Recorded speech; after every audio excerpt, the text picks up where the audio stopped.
நாம் வேத வசனத்திலிருந்து தியானித்து ஜெபிக்க போகிறோம். சரியா? இப்போ கர்த்தர் நிறைய பேரோட பேசிக்கொண்டே இருக்கிறதை நான் உணர முடிகிறது. ஆண்டவரிடத்தில் சொல்லுங்கள், ஆண்டவரே நானும் ஒப்பு கொடுக்குறேன், நானும் சரிப்படுத்திடுறேன், அடுத்தவங்க பொருளை திருப்பி கொடுத்துட்றேன், அடுத்தவங்க நிலத்தை திருப்பி கொடுத்துட்றேன், அடுத்தவங்ககிட்ட இருக்கிற பணம் என்கிட்ட இருக்கிறத நான் திருப்பி கொடுத்துட்றேன், அடுத்தவங்களுடைய பொருள் என் வீட்டில் இருக்கிற என்கிட்ட திருப்பி கொடுத்துட்றேன் அப்படின்னு ஒப்பு கொடுத்துருங்க. ஆண்டவருக்கு உடனே அற்புதம் செய்வதை பார்ப்பீங்க. சரி, இப்போ முதல்ல நம்ம வேத வசனத்தை தியானித்து செபிக்க போகிறோம். வேத புஸ்தகத்தில் லூக்கா 19ஆம் அதிகாரம் முதல் 3 வசனத்தில் ஒரு காரியம் சொல்லப்படுகிறார். இதுதான் தொடர்ச்சியாக நம்ம தியானித்து கொண்டே வருகிறோம். ஒரு மனிதன், எரிகோ என்ற பட்டணத்தில் ஒரு மனிதன் இருந்தான். பெரிய செல்வந்தன், அவனுக்கு பெரிய பதவி, போஸ்ட், கவர்மெண்ட் ஒரு அதிகாரியாக இருந்தான், இன்கம் டேக்ஸ் ஆஃபீஸர், அதில் சீஃப் ஆஃபீஸர், தலைமை ஆயக்காரன் பதவி இருந்துச்சு, பணம் நிறையா இருந்துச்சு, நல்ல அது மாதிரி வசதியெல்லாம் இருந்தது. அவனுடைய பேர் சகையு என்பர். ஆனால் அவனுக்குள்ளே நிம்மதி இல்லை, சமாதானம் இல்லை. ஊர் மக்கள்லாம் சொன்னாங்க, ஏமாற்றி பணம் சம்பாதிச்சவன், நம்ம பணத்தெல்லாம் கொள்ளையடித்தவன், வரின்ற பேரில் நம்ம பணத்தையெல்லாம் திருடினவன் அப்படின்னு மக்கள் எல்லாம் அவனை சபிச்சாங்க. அதனால் ரொம்ப பாதிக்கப்பட்டிருந்த போது இயேசுவை பற்றி கேள்விப்படுகிறான். இயேசுன்னு ஒருத்தர் வந்திருக்கிறாருங்க, கடவுள் மனுஷனாக வந்திருக்கிறாரு, நிறைய அற்புதம்லாம் செய்கிறாருங்க. அவர் கடவுளை எப்படி சொல்கிறீங்க? பிறவி குருடருக்கு பார்வை கொடுக்குறாரு, சப்பானியை நடக்க வைக்கிறாரு, மறித்தவங்க உயிரோடு எழுப்பப்படுறாங்க அவர் மூலமாக. மனிதனால் எப்படி இதெல்லாம் செய்ய முடியும்? கடவுளால் தானே செய்ய முடியும். 1-2 அற்புதம் அல்ல, சும்மா மேஜிக் காண்பிப்பது அல்ல, போகிற இடம்லாம் அற்புதம் நடக்குது, ஆயிரக்கணக்கான அற்புதம், மக்கள் எல்லாம் சந்தோஷப்படுறாங்க அப்படின்னு சொன்னால், அப்படியா இந்த இயேசுவை நான் பார்க்கணும். எல்லாரும் சொல்கிறாங்களே இயேசு அற்புதம் செய்கிறாருன்னே, அவரை நானே பார்க்கணும். அவனுக்குள்ள இயேசு எப்படிப்பட்டவரோ என்று பார்க்க ஆசை. அந்த சகோதரி சொன்னாங்க, பார்த்தீங்களா, இயேசுவை நான் அறிந்து கொள்ளணும், அவர் எப்படிப்பட்டவர். பக்கத்து வீட்டில் டிவியில் செய்தி கேட்குறாங்க, கொஞ்சமாக கவனிக்கிறாங்க இயேசுவை பற்றி. இந்த இயேசு எப்படிப்பட்ட, அவரை பற்றி நான் அறியணும். அதுக்காகவே செல்ஃபோன் கேட்டாங்களே, இயேசுவை உண்மை பற்றி நான் அறிந்து கொள்றதுக்கு செல்ஃபோன் கொடுங்க, நான் தப்பாக பயன்படுத்த மாட்டேன். நல்ல ஒரு ஜெபம்ல இதெல்லாம் நீங்கள் கற்றுக்கொள்ளணும். தெய்வ பிள்ளைகள் கற்றுக்கொள்ளணும், ஊழியர்கள் கூட கற்றுக்கொள்ளணும். ஆண்டவரே நான் தப்பாக பயன்படுத்த மாட்டேன், சரியானதுக்கு பயன்படுத்த, உண்மை பற்றி அறிந்து கொள்ள எனக்கு செல்ஃபோன் வேணும். ஆண்டவர் வாங்கி கொடுத்து அதை வச்சு அறிந்து இயேசுவை பற்றி அறிந்து கொண்டாங்க. அப்போ இந்த ஆண்டவரை அறியணும். கண்டது சொல்கிறதெல்லாம் ஏற்றுக்கொள்ளக்கூடாது. இது மெய்யான ஆண்டவர் தானா, கடவுள் தானா, அதுக்குரிய குவாலிட்டி அவர்கிட்ட இருக்குதா, கடவுள்னா எப்படிப்பட்டவர் அப்படின்னு தெளிவாக அறிந்து கொள்ள வேண்டும். அது மாதிரி அவங்க அறிந்து கொண்டாங்க. அப்போ இவனுக்குள்ள ஒரு ஆசிரியர், இயேசு எப்படிப்பட்டவர். அப்போ இயேசு எப்படிப்பட்ட தொடர்ச்சியாக தியானிக்கிறோம். அவர் அன்புள்ளவர், மனதுருக்கம் உள்ளவர், வல்லமை உள்ளவர், இரக்கம் உள்ளவர், அவர் ஜனங்களுக்கு சுகம் தருகிறவர், விடுதலை தருகிறவர், சமாதான பிரபு, அவர் ஆறுதல் தருகிறவர். இப்படி இயேசு பற்றி நிறைய நம்ம தியானித்து கொண்டே வருகிறோம்ல. இன்றைக்கு ஒரு வேத வசனத்திலிருந்து அவர் எப்படிப்பட்டவர் என்பதை நம்ம தியானித்து ஜெபிக்க போகிறோம். இயேசுவே சொல்கிறார் பாருங்களேன், வேதத்தில் யோவான் 14ஆம் அதிகாரம் 14ஆம் வசனத்தில் இயேசு சொல்லுகிறார், என் நாமத்தினாலே நீங்கள் எதை கேட்டாலும் அதை நான் செய்வேன். ஆண்டவர் இயேசு சொல்கிறார், என் பிள்ளைகளே, இயேசு கிறிஸ்து என்கிற என் பெயரை சொல்லி நீங்கள் என்ன கேட்டாலும் அதை உங்களுக்கு செய்வேன். அப்போ இதில் என்ன காரியம் வெளிப்படுகிறது? எதை கேட்டாலும் செய்கிறவர் இயேசு. நீங்கள் என்ன கேட்டாலும் உங்களுக்கு செய்வார், அதான் இயேசு. இயேசு எப்படிப்பட்டவருங்க? நீங்கள் என்ன கேட்டாலும் உங்களுக்கு செய்கிறவர். அதான் இயேசுவே சொன்னேன், என்ன கேட்டாலும் நான் செய்கிறேன். சுகம் வேணுமா, சுகம் தருவேன். விடுதலை வேணுமா, விடுதலை தருவேன். ஆசீர்வாதம் வேணுமா, ஆசீர்வாதம் தருவேன். தொழில் ஆசீர்வதிக்கப்படணுமா, ஆசீர்வதிப்பேன். காரியம் வாய்க்கணுமா, வாய்க்க பண்ணுவேன். குழந்தை செல்வம் வேணுமா, குழந்தை செல்வம். அதான் இயேசு சொல்லுகிறார், நீ என்ன கேட்டாலும் அதை நான் செய்வேன். இன்றைக்கி உங்களுக்கு என்ன வேணும்? ஒவ்வொருக்கு ஒரு தேவை இருக்கிற, உங்களுக்கு என்ன வேணும்? சிலருக்கு சுகம் வேணும், சிலருக்கு விடுதலை வேணும், சிலருக்கு ஒரு ஆசீர்வாதம் வேணும், சிலருக்கு ஞானம் வேணும், சிலருக்கு ஒரு வேலை வேணும், சிலருக்கு திருமண காரியம் நடக்கணும். ஏதோ ஒரு தேவை இருக்குல்ல. இயேசு சொல்லுகிறார், நீ என்ன கேட்டாலும் நான் உனக்கு செய்வேன். எப்படிங்க இப்படி ஒரு ஒருத்தர் சொல்லுகிறார்னா, அவரால் எதையும் செய்ய முடியும். அவர் வானத்திலும் பூமியில் சர்வ வல்லமை உள்ளவர். அவர் வானத்தை பூமியை சிருஷ்டித்தவர், உங்களையும் என்னையும் உண்டாக்கினவர். அவரால் எதையும் செய்ய முடியும். அவர் சொல்லுகிறார், உனக்கு என்ன வேணும் மகனே, மகளே, உனக்கு என்ன வேணும், நீ என்ன கேட்டாலும் நான் செய்வேன் அப்படின்னு ஆண்டவர் சொல்லுகிறார். அவர் செய்யணுமானா ஒரு கண்டிஷன் சொல்ல, என் நாமத்தினாலே நீ கேட்கணும், இயேசு கிறிஸ்துன்ற பெயரை சொல்லி நீ கேட்டால் நான் உனக்கு தருவேன். அதான் சொல்றார். வேற ஒன்றும் ஆண்டு கேட்கல. நீ எனக்கு காணிக்கை கொண்டு வா, நீ இதுக்கு தட்சணை கொண்டு வா, நீ எனக்கு காலில் செருப்பு இல்லாமல் நடந்த 4 மாவடிக்கு வா, முழங்காலிலேயே நீ வரணும், அதெல்லாம் கேட்கல. நீ இருக்கிற இடத்துல உன் வீட்டில் அங்கே தானே இருக்கிற, இயேசுவே நீ என் நாமத்தை சொல்லி நீ கேளு, நான் உனக்கு செய்கிறேன் அப்படின்னு ஏன்னா அவர் எங்கே வியாபித்து இருக்கிறவர். இயேசுக்கு புண்ணிய ஸ்தலம்லாம் கிடையாது, 4 மாவடி புண்ணிய ஸ்தலம்லாம் கிடையாது ஒன்றும். அங்கே போனால் உடனே பெரிய ஆசீர்வாதம் நன்மை. நீ இங்கே வந்தால் அற்புதம் நடக்க காரணம் இங்கே ஜெபம் நடக்குது. அவரை நோக்கி இரவும் பகலும் ஜெபம் பண்ணுறோம், இரவும் பகலும் ஆண்டவரை துதிக்கிறோம். அதனால் அவருடைய பிரசன்னம் இருக்கிறது, அவ்வளோதானே தவிர இது புண்ணிய ஸ்தலம்லாம் கிடையாது. அப்போ இயேசு கிறிஸ்துவை நீங்கள் தான் உங்களுக்குள்ளே வாசம் பண்ணுவேன்றார். உங்கள் வீட்டில் நான் வாசம் பண்ணுவேன்னு சொல்லுகிறார். நம்ம கூட இருக்கிற ஆண்டவர் தாங்க இயேசு. அவர் ஒரு மலையிலேயோ கட்டடத்திலேயோ கடற்கரையில உட்கார்ந்து இருக்கிறவர் அல்ல. உங்கள் வீட்டுக்குள்ளே வந்து வாசம் பண்ணுகிறவர், உங்களுக்குள் வாசம் பண்ணுகிறவர், உங்கள் கூட இருக்கிறவர், உங்களோட பேசுகிறவர். பார்த்தீங்களா, அந்த சகோதரி மகேஸ்வரி, அவங்க ஒரு ஏழை சகோதரி தான், அவங்களோட அவர் பேசுகிறார். பார்த்தீங்களா, அவங்க வீட்டிலே பேசுகிறார்ல, அதுதான் இயேசு. உங்களோட பேசுவார், உங்கள் கூட இருப்பார். இவர் அற்புதமான ஆண்டவருங்க, இவர் சர்வலோகத்தின் ஆண்டவர்.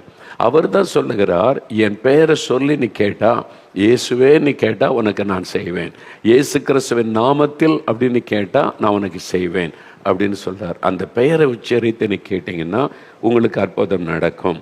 சரி, அவருடைய பெயரை சொன்னால் என்ன நன்மை நடக்கும்?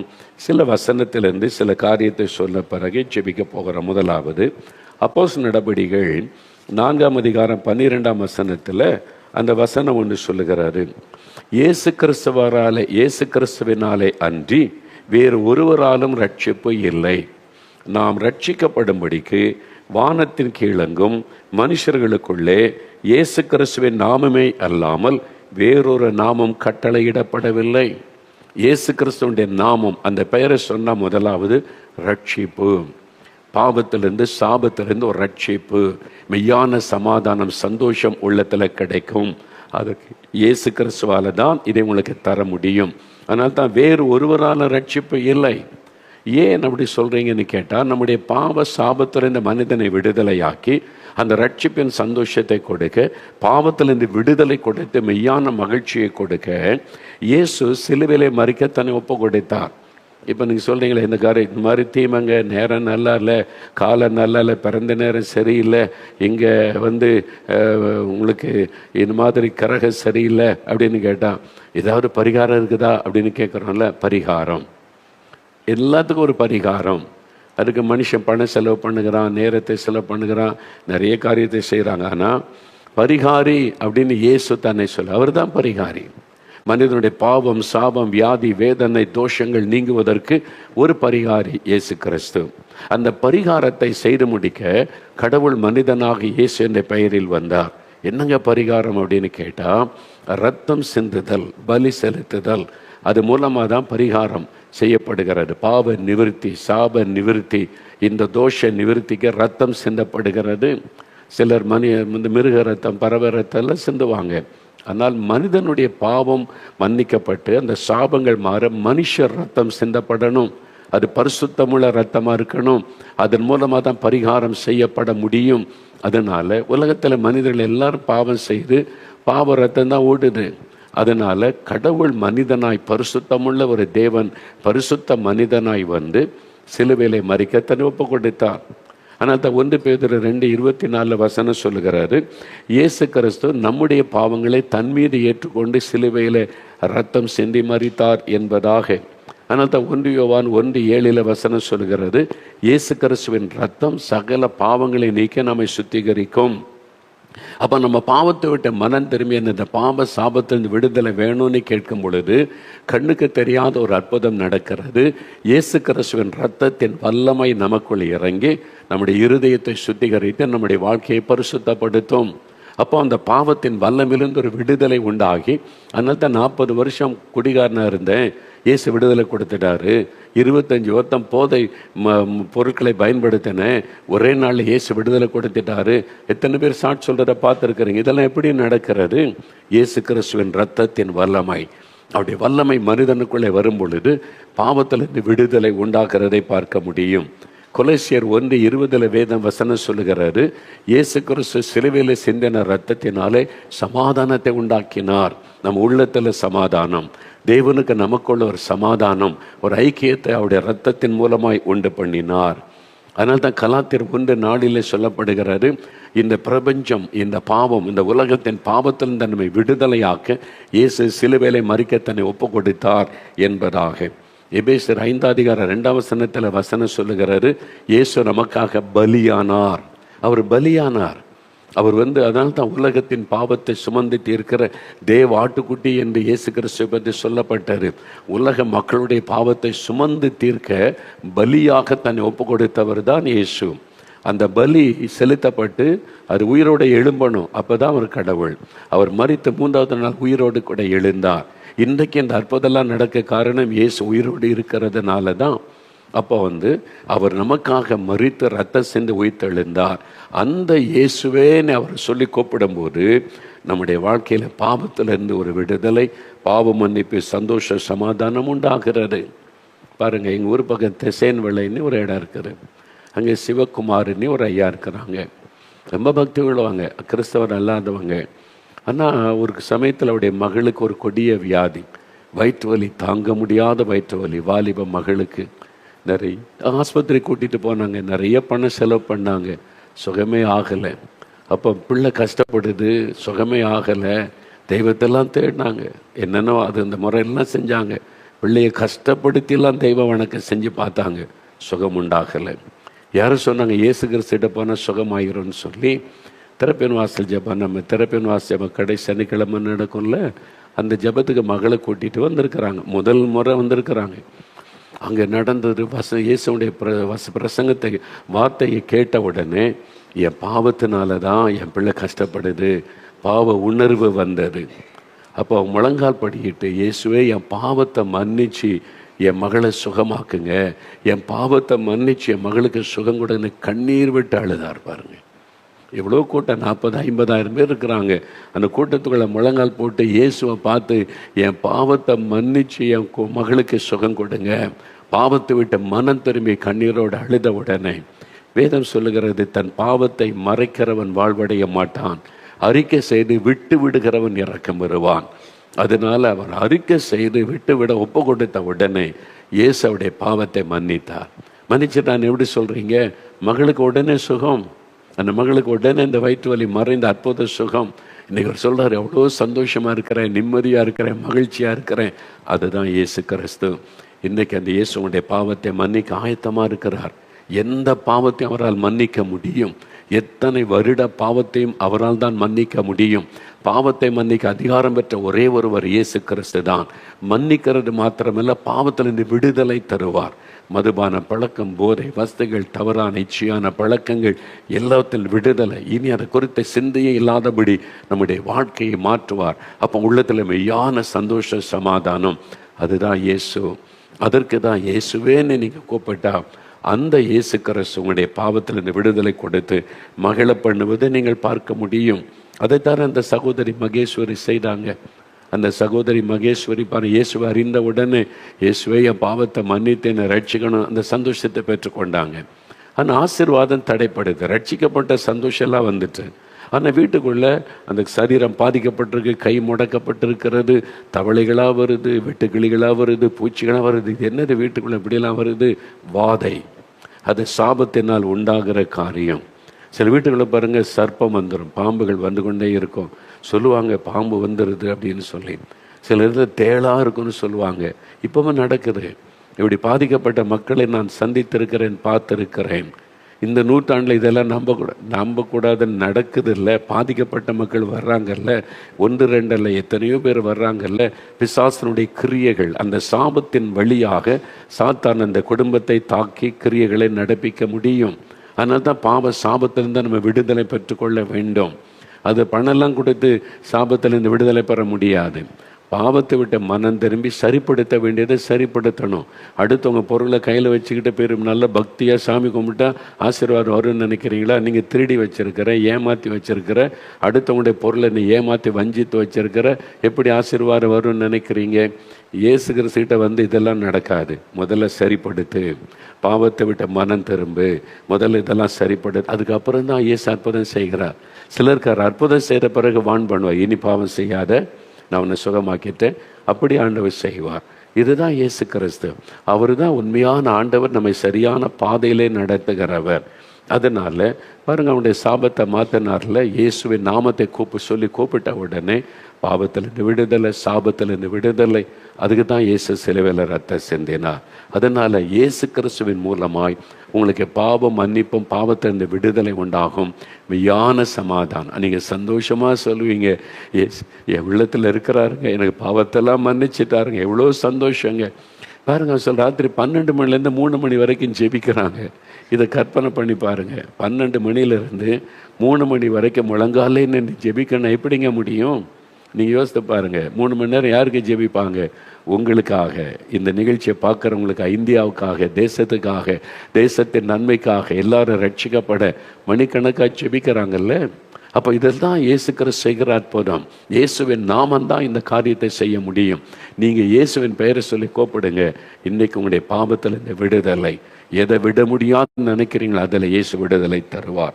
முதலாவது. ரெண்டாவது, இந்த இயேசுவின் நாமத்தை சொல்லும் பொழுது என்ன ஆசீர்வாதம் கிடைக்கும்? அப்போஸ்தலர் நடபடிகள் 3வது அதிகாரத்தில் ஒரு காரியம் நடக்கும். அப்போஸ்தலர் 3ஆம் அதிகாரம் பைபிளில் இருக்கு.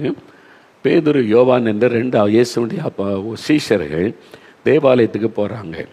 போகிற வழியில் 40 வருஷமாக நடக்க முடியாத சப்பானியான ஒரு மனிதன் அந்த தேவாலயத்துக்கு முன்னால் உட்காந்து தர்மம் கேட்டுக்கொண்டு இருக்கிறார். நீங்கள் பார்த்துருப்பீங்களா, சர்ச்சஸ், இந்த கடவுள் வணக்கம் செய்யக்கூடிய இடத்துல எல்லாம் மக்கள் உட்காந்து தர்மம் கேட்பாங்க.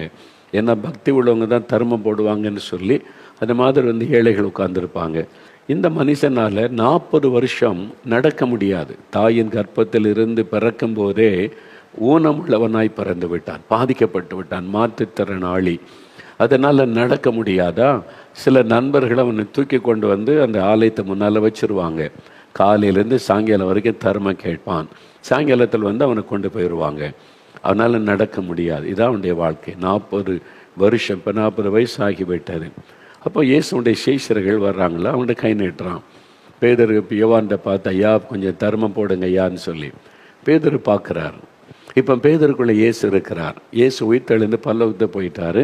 இனிமேல் நீங்கள் தான் ஊழியம் செய்யணும்னு ஆண்டவர் கட்டளை கொடுத்துட்டார். பேதுரு அவரை பார்த்த உடனே இயேசுவை போல பார்க்கிறார்.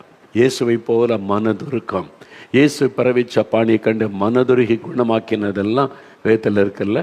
அதை பார்த்தோன்னே பேதருக்குள்ள ஒரு மனதுருக்கம். ஐயோ, இந்த மனிதன் நடக்க முடியாமல் தர்மம் எடுக்கிறான்னு சொல்லி அவன் சொல்லுகிறான், என்கிட்ட கொடுக்கறதுக்கு காசு இல்லை தம்பி, ஆனால் எனக்குள்ள ஒன்று இருக்குது. இயேசு என்கிற ஆண்டவர் எனக்குள்ள இருக்கிறார். அவர் என்னோடு வாசம் பண்ணுகிறார். ஆனால் அவனுக்கு ஒரு விசேஷமானதை தருகிறேன்னு சொல்லி கையை பிடித்து இயேசு கிறிஸ்துவின் நாமத்தில் எழும்பி நட அப்படின்னு சொல்லுகிறார். 6வது வசனம். அப்பொழுது பேதுரு, வெள்ளியும் பொன்னும் என்னிடத்தில் இல்லை, என்னிடத்தில் உள்ளதை உனக்கு தருகிறேன், நசரேயனாகிய இயேசு கிறிஸ்துவின் நாமத்தினாலே நீ எழுந்து நட என்று சொல்லி தன் கையினாலே தூக்கி விட்டார். என்ன சொல்றார்? இயேசு கிறிஸ்துவின் நாமம், அந்த பெயரை சொல்றார். சொன்ன உடனே ஒரு வல்லமை அவனுடைய சரீரத்தில் இறங்குகிறார். இயேசுவின் நாமத்தை சொன்ன உடனே வல்லமை இறங்கின உடனே பிறவியில் இருந்தே அவரால் நடக்க முடியாது. உடனே கால்கள் பலன் கொள்கிறது, எழும்புகிறார், நிற்க முடியுது, நடக்க முடியுது, துள்ளி கொதிக்கு கால் புதுசாக மாறிவிட்டார். எப்படிங்க? ஜனங்கள்லாம் பார்க்குறாங்க, இந்த ஆள் தேவாலயத்தை முன்னால் உட்காந்து தர்மம் எடுக்கிற ஆளாச்சே, நம்ம பார்த்துருக்கிறோமே எப்பொழுதுமே, எப்படி இந்த ஆள் நடக்கிறான்னு சொல்லி எல்லாரும் ஆச்சரியமாக ஆயிரக்கணக்கான பேர் கூட்டிட்டாங்க பார்க்குறாங்க. அவன் சொல்லுகிறான், இவங்க தான் என்னை குணமாக்கினாங்க. இந்த 2 பேர் நிற்கிறாங்களே, அதில் இந்த ஆள் தான் இயேசு கிறிஸ்துவின் பெயரை சொன்னார், எனக்குள்ள வல்லமை இறங்கிச்சேன், நடக்க ஆரம்பிச்சிட்டேன் அப்படின்னு சொல்லி எல்லாரும் அவரை பார்க்குறாங்க. எல்லாரும் இந்த ஆளா? ஆமாம், இவர் தான். உடனே பேதுரு சொல்லுகிறார், என்ன ஏன் பார்க்குறீங்க எல்லாரும்? நான் என்னுடைய பக்தியினாலோ என்னுடைய சக்தியினாலோ இவனை குணமாக்கவில்லை. நான் உங்களை போல ஒரு மனிதன், நான் எப்படி குணமாக்க முடியும்? பிறகு எப்படி இவன் சுகமானான்? இயேசு கிறிஸ்து இயேசு கிறிஸ்துவின் நாமம், அவர் இயேசு கிறிஸ்துவின் நாமத்தை பற்றி விசுவாசத்தினாலே, இயேசு கிறிஸ்துவின் நாமமே நீங்கள் பார்த்து அறிந்திருக்கிற இவனை பலப்படுத்தினது. அவரால் உண்டாகின விசுவாசமே உங்கள் எல்லாருக்கு முன்பாக இந்த சர்வாங்க சுகத்தை அவனுக்கு கொடுத்தது. இயேசு கிறிஸ்துவின் பெயரை சொன்ன உடனே அந்த நாமம் தான் இவனை குணமாக்கிட்டு. அப்ப அற்புதம் எங்க இருக்கிறது? இயேசு கிறிஸ்துவில. ஊழியக்காரங்க இயேசுவை பற்றி யார் வேணாலும் சொல்லலாம், பேசலாம். அந்த ஊழியக்காரன்ட்ட இல்லை காரியம், அந்த ஊழியக்காரன் சொல்லுகிற இயேசுவின் இடத்துல. மோகன்லாசஸ்கிட்ட இல்லை காரியம், நான் சொல்லுகிற இயேசு இயேசு இயேசு, அவர்கிட்ட தான் அந்த அற்புதம் இருக்கிறது. அந்த இயேசுவை தான் நீங்கள் தேடணும், அந்த இயேசுவின் பெயரை தான் நீங்கள் சொல்லணும், இயேசுவேன்னு சொல்லணும். சிலர் சொல்லுவாங்க, கிறிஸ்தவர் அல்லாதவங்க இந்த அற்புதம் நடந்துருமா ஐயா நீ காலில் விழ வருவாங்க. நான் காலில் விழக்கூடாது, பாவம். மனுஷன் காலில் விழுந்து வணங்கவே கூடாது. தோத்தர சொல்லலாம், மரியாதை. அதனால இல்லைங்க நீங்கள் கடவுள் மாதிரி, நாங்கள் இங்கே தானே அந்த சுகம் பெற்றோம். கடவுள் மாதிரிலாம் கிடையாது, மனுஷன். நாளைக்கு வியாதிப்பட்டு நான் செத்தா எனக்கு அடகாராதனை பண்ணிடுவாங்க, அவ்வளோதான். நான் பரலோகத்துக்கு இயேசுவோடு இருப்பேன், அவ்வளோதான். மனுஷன்தான், எல்லாரையும் போல் எனக்கும் மரணம் சம்பவிக்கும். அதனால் மனுஷன்தான், கடவுள் தான், இயேசு தான் ஆண்டவர். அதனால் மனுஷனை கடவுளாக்காதுங்க, கடவுளாக உடனே அவங்க அந்த கிறிஸ்தவர் அல்லாத குடும்பத்தில் வந்தவங்கள அவங்க அங்கே அப்படியே பழகி மனுஷன் காலை விழுந்து வணங்கி அங்கே மனிதர்கள் தங்களை தெய்வமாக காமிச்சு அந்த மாதிரி மக்களுக்குள்ள அந்த சிந்தை, மனிதன் அவங்களாம் ஆசீர்வதிக்கிறவங்க கடவுள் அப்படின்னு. நான் சொல்ல இல்லை, நானும் உங்களை போல சாதாரண மனிதன், நான் சொல்கிற இயேசு தான் அற்புதம் செய்கிறார். உடனே அடுத்த வார்த்தை என்ன சொல்லுவாங்க தெரியுமா? சரி கடவுள், நீங்கள் கடவுள் மாதிரின்னு சொல்லாதங்கன்னா சரி, ரெண்டாவது கடவுளுக்கு அப்புறம் அது கூட சொல்லாதங்க அப்படின்னு சொன்ன பிறகு அவங்களுக்கு விளங்கும். அவங்களுக்கு தெரியல, என்ன புதுசாக இந்த இயேசுவை ஏற்றுக்கொண்டு வந்திருக்கிறாங்களா, ஊழியக்காரனை பயன்படுத்துவதை பார்த்து எக்ஸைட்மெண்ட் ஆகிடுறாங்க. ஆனால் வேதத்தில் பார்த்தீங்களா, பேதுருவே சொல்கிறேன், நானாக குணமாக்கினேன். நிறைய அற்புதம் நீங்கள் பார்க்குறீங்களா, இவங்களை இன்றைக்கி சாட்சியெல்லாம் நீங்கள் பார்த்தீங்களே, நான் உங்களை பார்த்ததே இல்லை. அவங்க ஒரு ஐயா வந்தவங்க ஜெபத்துக்கு வருவாங்க, கூட்டத்தோடு நிற்பாங்க, கூட்டத்தோடு ஜெபிச்சுட்டு போவாங்க, ஆண்டவர் சொன்னபடி ஜெபிச்சிருக்கேன், அவ்வளோதான். நிறைய பேர் நான் பார்த்துருக்கவே மாட்டேன், நேரில் அவங்கள பார்த்து ஜெபிச்சிருக்க மாட்டேன். அவங்களாம் எப்படி அற்புதம் பெற்றாங்க?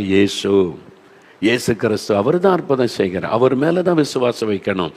அப்போ அவரை விசுவாசித்தான் உங்களுக்கு அற்புதம் நடக்கும். அந்த பெயரை சொன்னால் அற்புதம் நடக்கும். நான் ஒரு சமயம் ஜார்க்கண்ட் மாநிலம் இருக்குல்ல, ராஞ்சின்னு பட்டணம் இருக்குது, ஜார்க்கண்டில் ராஞ்சி பட்டணம், அங்கே ஊழியத்துக்கு போயிருந்தேன். அங்கே ஊழியக்காரங்களுக்கு ஒரு மாநாடு நடைபெற்றது. அதில் நிறைய பேர் வந்திருந்தாங்க, 1000க்கு மேலே. அப்போது என் பக்கத்தில் ஒரு ஐயா அந்த பைபிளோட ஒரு ஊழியக்காரர் எனக்கு அறிமுகப்படுத்தினாங்க. அப்போ அவர் ஜபம் பண்ணி இந்த கூட்டத்தை ஆரம்பிப்பார்னு சொன்னாங்க. அந்த ஐயா நல்ல ஒரு ஜபம் பண்ணாங்க. அப்போ அவர் பேர் சொன்னாங்க ஸ்ரீனிவாசன் அப்படின்னு. ஸ்ரீனிவாசன் ஐயா ஜபம் பண்ணுவாங்கன்னு பேரை கேட்டவுடனே தெரிஞ்சுட்டு, இவருக்கு இயேசுக்கு என்ன சம்மந்தம், இந்த ஐயா உட்காந்து இவ்வளோ அழகாக ஜெபிக்கிறாருன்னு சொல்லி அப்போ அவர் சொன்னார், எங்கள் வீட்டுக்கு ஒரு நாள் நீங்கள் சாப்பிட வரணும்னு சொன்னாங்க. சரி என்று அவங்க வீட்டுக்கு நாங்கள் எங்களுடைய டீம் எல்லாம் போயிருந்தோம். அப்போ நான் அவங்கள்ட்ட கேட்டேன், ஐயா உங்களுடைய பேர் ஸ்ரீனிவாசன் சொல்கிறீங்க, பார்த்தா கிறிஸ்துவ குடும்பத்தை சார்ந்தவங்க இல்லை, நான் அப்படி தான், ஆனால் எப்படி இந்த இயேசுக்கு உங்களுக்கு என்னங்க சம்மந்தம்? அவர் சொன்னார், நான் பிராமண குடும்பத்தை சார்ந்தவன், சென்னையை சார்ந்தவன், நல்லா படித்து கவர்மெண்ட் ஜாப், ஒரு வேலை, அரசாங்கத்தில் வேலை, அதுக்காக எனக்கு ஜார்க்கண்டில் எனக்கு வேலை கிடச்சி இங்கே வந்துட்டேன். ஆனால் என் குடும்பம்லாம் ஆர்த்தடாக்ஸ், நல்ல ஒரு பாரம்பரியமான பக்தி உள்ள குடும்பம் தான். ஆனால் எனக்கு இங்கே நடக்கிறது இந்த தெய்வ வணக்கம் எல்லாம் பார்த்துட்டு கடவுளே இல்லை அப்படின்னு முடிவுக்கு வந்துட்டேன். நான் நாத்திகன் ஆயிட்டேன். அதனால் எங்கள் வீட்டில் யாரும் கடவுளை பற்றி பேசக்கூடாது, கடவுளே இல்லைன்றது தான் என்னுடைய கொள்கையாக மாறிட்டு, நம்பிக்கையாக மாறிட்டு. அதனால் கடவுள்னெல்லாம் ஒருத்தர் கிடையாது அப்படின்னு ஆரம்பிச்சுட்டு அப்படி தான் வாழ்ந்து கொண்டு இருந்தேன்னு சொன்னார். அப்புறம் எப்படி இந்த இயேசு கிறிஸ்துன்னு கேட்டேன். அவர் சொன்னார், அவருக்கு குழந்தைகள் பிறந்தது, 2-3 பிள்ளைகள், அவங்களாம் படிச்சுக்கிட்டு இருந்தாங்க ஸ்கூலில். திடீர்னு அவருடைய மனைவி வியாதிப்பட்டாங்க. அவருடைய மனைவி வியாதிப்பட்டு படுக்கையில் ஆயிட்டாங்க. நிறைய ஆஸ்பத்திரி கொண்டு போனார், செலவு பண்ணினார், மனைவியை காப்பாற்ற முயற்சி பண்ணினார். பல நாட்கள் ஆஸ்பத்திரியில் வச்சுருந்தாங்க. ஆனால் சுகம் உண்டாகலை, சீரியஸ் ஆயிற்று. டாக்டர் சொல்லிட்டாங்க, மருத்துவத்தால் என்னென்ன முடியுமோ எல்லாம் செஞ்சாச்சு, இனி உங்களுடைய மனைவியை காப்பாற்றுறது முடியாத காரியம், சில நாட்கள் தான் உயிரோடு இருப்பாங்க, அதுக்கு வீணாக பணத்தை செலவு பண்ணுறீங்க, வீட்டில் கொண்டு வைத்து கொண்டு கவனித்து கொள்ளுங்க அப்படின்னு ஆறுதல் படுத்தி அனுப்பிட்டாங்க. அதனால் வியாதிப்பட்ட மனைவி வீட்டில் கொண்டு வந்து படுக்கையில் வைத்திருந்தார். நானும் அப்படி தான் இருந்தேன். டாக்டர்ஸ் ஆறுதல் படுத்தி எங்கள் அப்பா அம்மா கிட்ட, உங்கள் மகனை வீட்டில் கொண்டு வச்சு பார்த்துக்கிடுங்க, எதுக்கு பணத்தை செலவு பண்ணுறீங்க அவ்வளோதான்னு சொல்லிட்டாங்க. அப்படி தான் அவருடைய மனைவியும் கூட. அப்படி மனைவி படுத்த படுக்கையில் இருந்தாங்க. பிள்ளைகள் ஸ்கூலில் ரொம்ப கஷ்டம். இவர் தான் சமையல் பண்ணி பிள்ளைகள்லாம் கவனிக்க. இவருக்குள்ள ரொம்ப துக்கம். மனைவி இறந்துட்டா, பிள்ளைகளுடைய நிலைமை என்ன என்கிற ஒரு பெரிய துக்கம். ஆனால் வேலைக்கு போகணும், வரணும், சாயங்காலத்தில் வந்து மனைவியை பார்ப்பார். ரொம்ப துக்கத்தோட நாட்கள் போனது. ஒரு நாள் ரொம்ப உடஞ்சிட்டார். மனைவி வந்து அப்படியே மரண படுக்கை, பேச்சு மூச்செல்லாம் படுத்திருக்கிறாங்க. அந்த படுக்கை பக்கத்தில் உட்காந்து ரொம்ப அழுதாராம், கண்ணீர் வடித்தார். என்னை மனைவி மறிச்சிட்டா, என் பிள்ளைகள், அப்படி எதிர்காலம் நிறைய அழுதுட்டார். அப்படி ரொம்ப மனம் உடைந்து அழுத போது ஒரு சத்தம் அவருடைய காதலை கேட்டதாம். என்னை நோக்கி கூப்பிடு, நான் உன் மனைவியை சுகமாக்குவேன். Call and me, I will heal your wife. என்னை நோக்கி கூப்பிடு, உன் மனைவியை நான் குணமாக்குவேன். டக்குன்னு அப்படியே கண்ணை மூடி அழுது கொண்டிருந்தவ கண்ணை திறந்துப்பா. யாரோ பேசுகிறாங்களே, சுற்றுமுற்றும் யாருமே இல்லை. அந்த ரூமுக்குள்ள அவர் மட்டும்தான் இருக்கிறார். மனைவி பணம் போல படுத்திருக்கிறாங்க. இல்லை, யாரோ என் மனைவி குணமாக்குன்னு சொன்னாங்க, என் மனைவி குணமாக்குன்னு சொன்னாங்களோ, சத்தம் கேட்டுச்சேன் அப்படின்னு பார்க்கிறார். அங்கே அவர் நினைச்சப்போ என்னுடைய மனம் பிரம்மையாக இருக்குமோ நினச்சி திரும்ப அப்படியே அமைதியாக உட்கார்ந்தார். திரும்ப 2வது முறை அந்த குரல் கேட்டார், நான் இயேசு. அதே அவர் சொன்னார், நான் இயேசு, ஐ ஆம் ஜீசஸ். என் நாமத்தை சொல்லி கூப்பிடு, என் பெயரை சொல்லி கூப்பிடு. அந்த வார்த்தை கேட்டது, நான் இயேசு, என் பெயரை சொல்லி கூப்பிடு, உன் மனைவியை நான் குணமாக்குவேன்.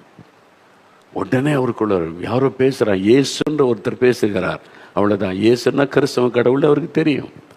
அவ்வளோதான் அவருக்கு தெரியும். அதனால இயேசு என் மனைவி குணமாக்குன்னு சொல்கிறார். என்னை லைஃப்பில் முதலாக படுக்க பக்கத்தில் முழங்கால் போட்டு, இயேசுவே என் மனைவியை சுகமாக்கும் அப்படி கூப்பிட்டாராம். இயேசுன்ற பெயரை சொன்னார், இயேசுவே என்னுடைய மனைவியை சுகமாக்கும். அவருக்கு அப்படி கூப்பிட்டு அழுதார். அந்த பெயரை திரும்ப திரும்ப சொன்னார், இயேசுவே இயேசுவே இயேசுவே என் மனைவியை குணமாக்கும், என் மனைவியை குணமாக்கும். அவர் கூப்பிட கூப்பிட கூப்பிட ஆண்டோடைய வல்லமையுடைய மனுடைய சரீரத்தில் இறங்கினார். மரித்து போன பிணம் போல கிடந்த உயிர் பெற்று எழும்பினாங்க. எளிமை உட்கார்ந்தாங்க. அவருக்கு ஆச்சரியம், இப்படி ஒரு கடவுளா? கடவுளே இல்லைன்னு நினச்சேன். நான் பத்தெல்லாம் பார்த்துட்டு கடவுள்ன்ற பேரில் ஏமாத்துறாங்க, பொய் சொல்கிறாங்க, எல்லாம் ஏமாத்துவல நினச்சேன். ஆனால் இப்படி ஒரு கடவுள் இருக்கிறாரா? அவருடைய பேரை சொல்லி கூப்பிட்டோடனே மரித்து கிடந்தது போல இருந்த என் மனைவி உயிர் பெற்று எழும்பிட்டாளே, இவரை பற்றி எனக்கு தெரியணும். அதுக்கு பிறகு ஓடி போனார். வேற புஸ்தகத்தை வாங்கி அவரை பற்றி வாசிக்க ஆரம்பித்தார். இவரை பற்றி என்ன, இவர் தான் மெய்யான ஆண்டவர் என்று அறிந்து கொண்டு குடும்பமாக இயேசுவை ஏற்றுக்கொண்டார். அது மனைவி நான் போன பிறகு உயிரோடு இருந்து அவங்க தான் எங்களுக்கு பரிமாறினாங்க. பிள்ளைங்கள்லாம் வாலிப வயசில் வந்துட்டாங்க. நான் இன்றைக்கி இயேசுக்கு ஊழியக்காரனாக இருக்கிறேன் ஐயா, இயேசுக்கு நான் ஊழியம் செய்கிறேன் அப்படின்னு அவர் சொன்னார். அவருடைய வீட்டுக்கு நான் போயிருந்தேன். அவருடைய மனைவியை பார்த்தேன், பிள்ளைகளையெல்லாம் பார்த்தேன். எவ்வளோ சந்தோஷம் இல்லை. ஒரு மரண வீட்டை ஆண்டவர் மாற்றினார். இயேசு என்கிற பெயர், அதில் தான் அற்புதம். இயேசுன்ற நாமம். நான் அதை அவர் சொல்லும்போது என்ன நினச்சேன், நான் மரண படுக்கையில் படுத்திருந்தேன். நாங்கள் இந்துக்கள், எங்களுக்கு இயேசுக்கு சம்மந்தம் இல்லை. எந்த கூட்டத்துக்கு போனதில்லை, சர்ச்சுக்கு போனதில்லை. எங்கள் வீட்டுக்குள்ளே நான் மரண படுக்கையில் படுத்து கிடந்தேன் சாக. என் தாயார் கூப்பிட்டாங்க, இயேசுவே இயேசு. அவ்வளோதான் அவங்களுக்கு ஜெபிக்க தெரியும். இயேசுன்ற பெயரை சொல்லி கூப்பிட்டாங்க. இயேசுவே இயேசுவே இயேசுவே நீ கண்ணீரோடு கூப்பிட்டாங்க. அந்த சகோதரன் இயேசுவின் நாமத்தை சொல்லி ஜெபிக்கும் போது என் தாயார் இயேசுவின் நாமத்தை கூப்பிட்டதுனால ஒரு வல்லமை என் மீது இறங்கிட்டு, இன்றைக்கு இயேசுவே நீ கூப்பிடுங்க, இயேசுவே என்னை தொடுனுங்க. ஆண்டவரே கடவுளே அப்படி இல்லை, இயேசுன்ற பெயரை சொல்லணும். அவர் தான் அந்த ஆண்டவர், அவர் தான் அந்த கடவுள், அவர் தான் வானத்தை பூமியை சிருஷ்டித்தவர், அவர் தான் மனிதனுடைய பாவத்திற்கு பரிகாரத்தை ஏற்படுத்தினவர், அவர் தான் மனிதனுக்காக மரித்தும் உயிரோடு எழுந்து, அவர் தான் மரணத்தை ஜெயித்து இன்றும் உயிரோடு இருக்கிறவர், அவர் தான் திரும்ப வரப்போகிற ராஜா, அவர் தான் உலகத்தை நியாயம் தீர்க்க போகிறவர், அவர் தான் பரிசுத்தமுள்ள ஒரு தேவன், வல்லமை உள்ளவர். அதனால் அந்த பெயரை சொல்லணும். அந்த பெயரை சொல்லி கேட்டிங்கன்னா உங்களுக்கு உடனே இயேசு அற்புதம் செய்வார். பாருங்கள், அற்புதமான சுகத்தை ஆண்டவர் கொடுத்தார். 3வது, இந்த இயேசுடைய பெயரை சொன்னால் என்ன நடக்குங்க? அப்போஸ்தலர் நடபடிகள் 16ஆம் அதிகாரத்தில் ஒரு சம்பவத்தை பார். இங்கே இயேசுவை பின்பற்றின இன்னொரு சீஷன், பவுல் என்கிற ஒரு சீஷன். அவர் இயேசு அறிவித்து கொண்டே வருகிறார். அவர் வந்தபோது பிலிப்பு என்ற ஒரு பட்டணத்துக்கு வந்தார். அங்கே இயேசுவை பற்றி பிரசங்கம் பண்ணி அறிவிப்பார். ஒரு நாள் அவரும் ஒரு குழு, ஒரு டீமாக இருக்கிறாரு. சேர்ந்து ஜெபம் பண்ணுவாங்க, சேர்ந்து ஊழி செய்வாங்க. பார்க்குறீங்களா, நாங்கள் இயேசு உடிக்கிறாரில் நிறைய டீமாக இருக்கிறோம். ஒன்றா சேர்ந்து ஜெபம் பண்ணுவோம், உபவாசம் பண்ணுவோம். இயேசுவை நம்முடைய தேசத்துக்கு ஜெபிப்போம். ஜனங்கள் பாவத்துக்கு அடிமைப்பட்ட மக்கள் விடுதலை பெறணும், அவங்க நல்லா இருக்கணும்னு ஜெபம் பண்ணுவோம். அதை சேர்ந்து ஊழியம் செய்வோம், சுவிசேஷத்தை அறிவிப்போம்.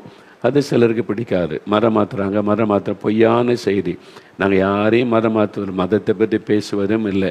அதில் வேறு கட்டாய மதமாற்றம்னா என்ன, கட்டாய மதமாற்றம்னா என்ன? யாராவது விளக்கம் சொல்லியிருக்காங்களா? கேட்டு பாருங்க. சரிங்க, என்ன மதம் மாற்றுறாங்க, கட்டாய மதம் மாற்றுறீங்களே. மதம் மாற்றம்னா என்ன, கட்டாய மதம் மாற்றம்னா என்ன? விளக்கம் சொல்லுங்கன்னா ஒருத்தர் இது வரைக்கும் சொன்னதில்லை. யாராவது விளக்க சொல்ல, நம்ம போய் இயேசு உங்களை நேசிக்கிறாருங்க, உங்களுக்கு சமாதானம் தருவார்னு ஒரு டாக்ஸ் கொடுத்தா உடனே மரம் மாற்றுறாங்க. அதில் மரம் மாற்றம் எங்கே இருக்குது? பொய்யான ஒரு காரியத்தை சொல்லி மதத்தை வச்சு மக்களுக்குள்ள அரசியல் பண்ணுகிற பொல்லாத ஒரு சிறு கூட்டம் ஜனங்கள் நன்மை பெறக்கூடாதுன்னு அவங்கள பிசாசு மதவெறியை தூண்டி ஆசீர்வாதத்துக்கு எடுத்து கொண்டு இருக்கிறான். அதுக்கு மத்தியில் நாங்கள் ஏன் செய்யணும்? எங்கள் பாட்டில் எங்கள் இடத்துக்குள்ளே உட்காந்துக்கிட்டு நாங்கள் கூட்டம் நடத்திக்கிட்டே இருக்கோம்ல, ஏன் மக்கள் மத்தியில் போகணும்? இயேசு எங்களுக்கு சொன்னார், நீ நன்மை பெற்றல்ல, ஆமாம் அது சொல்லு, அவங்களும் நன்மை பெறட்டும். நான் இயேசு என்னை சுகமாக்கிட்டார். நான் வீட்டுக்குள்ளே உட்காந்துட்டு எனக்கு இயேசு சுகம் கொடுத்தானே இருந்திருந்தேன், அன்றைக்கி இத்தனை 1000 பேர் சுகம் பெறுவ முடியுமா? நான் போய் வெளியே சொன்னதுனால எத்தனை 1000 மக்கள் இயேசுவை விசுவாசித்து அற்புதம் பெற்றிருக்காங்க. இந்த இயேசு எனக்கு அற்புதம் செய்வார்னு சாட்சியெல்லாம் பார்க்குறீங்களா? கேன்சர்லேருந்து சுகம் பெறாங்க, பிசாசுப்படி இந்த விடுதலை எப்படி நான் போய் சொல்கிறதுனால அவங்க நன்மை பெறாங்கல்ல, அதுக்கு தான் நான் சொல்கிறேன். நான் அப்போ ஏன் நாங்கள் சொல்லக்கூடாது?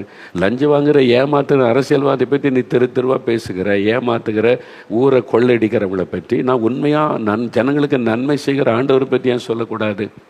இல்லை, நீங்களே யோசிங்களேன். அதுவும் அரசியலமைப்பில் இருக்குது, அவங்கவுங்க கடவுளை பற்றி சொல்லலாம், உரிமை இருக்கிறாரு.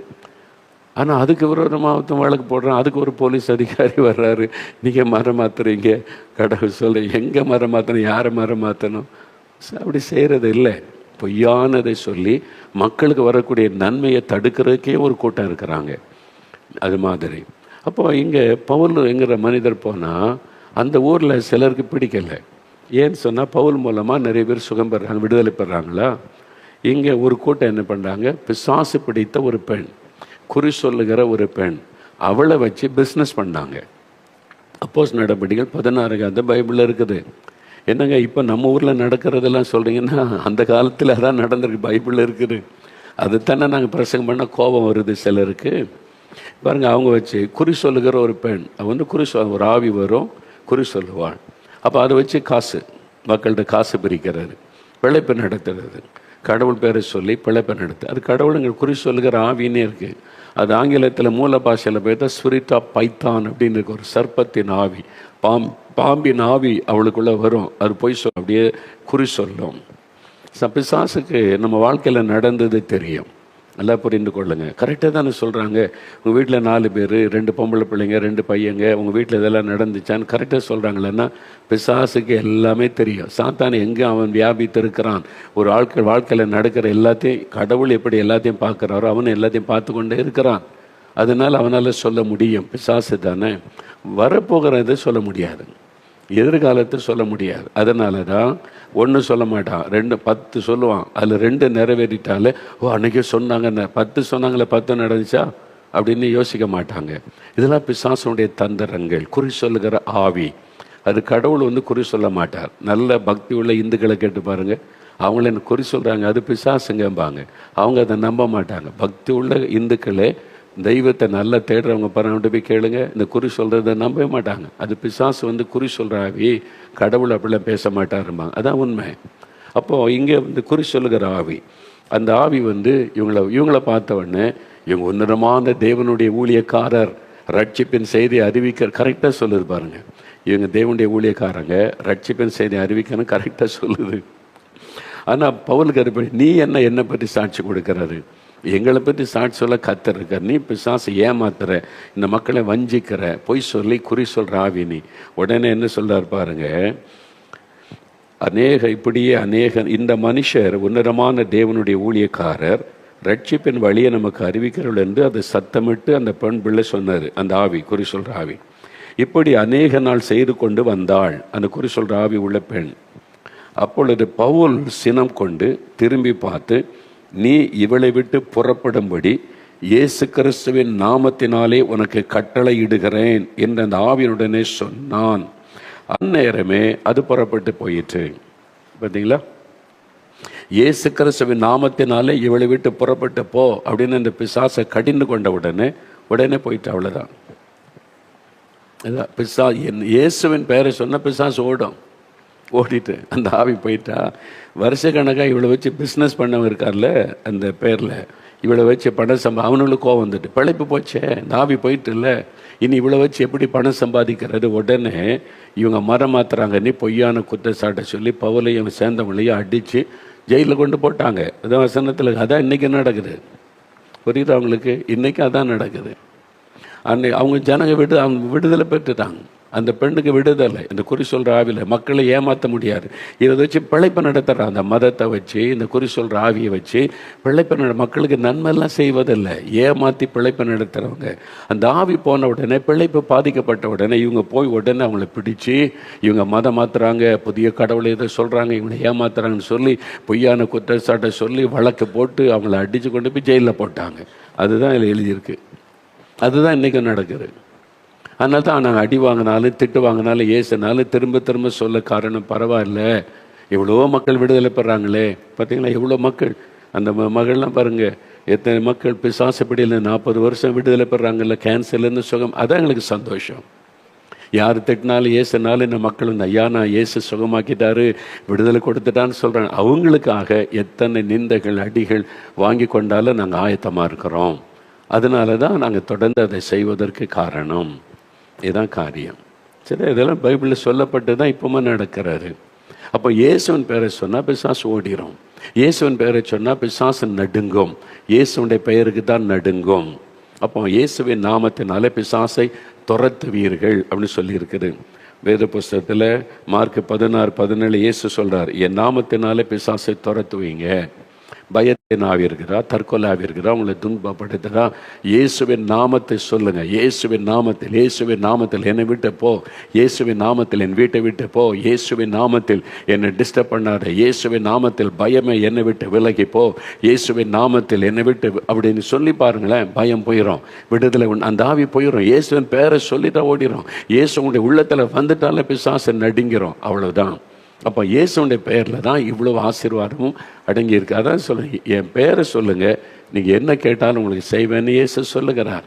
இயேசுடைய பெயரை சொல்லுங்கள். இயேசுவின் நாமத்தினாலே இயேசு நிறைய பேர் விடுதலை அடைந்த இயேசுவின் பெயரை சொன்ன உடனே அந்த அசுத்தாவியால் இருக்க முடியல, ஓடி போய்விட்டாரு. நிறைய பேர் விடுதலை பெறாங்கல்ல. அப்படி அதானே சாட்சியாக நீங்கள் பார்த்தீங்க. இன்றைக்கி உங்கள் வீட்டில் நடக்கும்.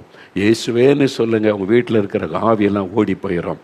பில்லி சொன்னிய மந்திர ஆவிகள், உங்கள் குடும்பத்துக்கு உதவி செய்யப்பட்ட மந்திரவாதம், பயத்தின் ஆவி, உங்களை தூக்கத்தை கெடுக்கிற ஆவி, சொப்பனங்களை கொண்டு வருகிற ஆவி, உங்களை சொப்பனத்தில் தோன்றி உங்களை பயமுறுத்துகிற ஆவி, இயேசுவின் நாமத்தில், இயேசுவின் நாமத்தில் அப்படின்னு சொல்லுங்கள்.